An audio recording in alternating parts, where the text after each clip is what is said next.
How to save a project in CapCut PC. Hi guys, in this video I will show you how you can easily save the project in CapCut PC. So without wasting your time, let's get started.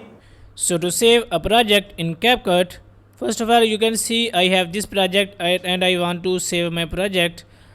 First of all you have to click on export button on top right corner, and here you have to select the write the name for your project. For example, I write the name as project, and from here you have to select the location for the saving your project.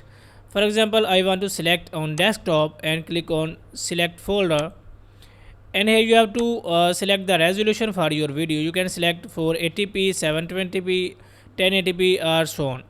And after that, selecting the resolution, you can here select your bitrate, and after that you can select your format of the video, if you want to MOV file or MP4 file.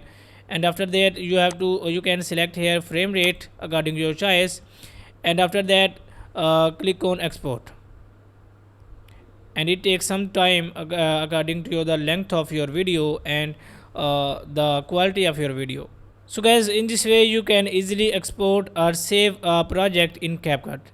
If this video is helpful for you, please like the video and subscribe to our channel. Thanks for watching.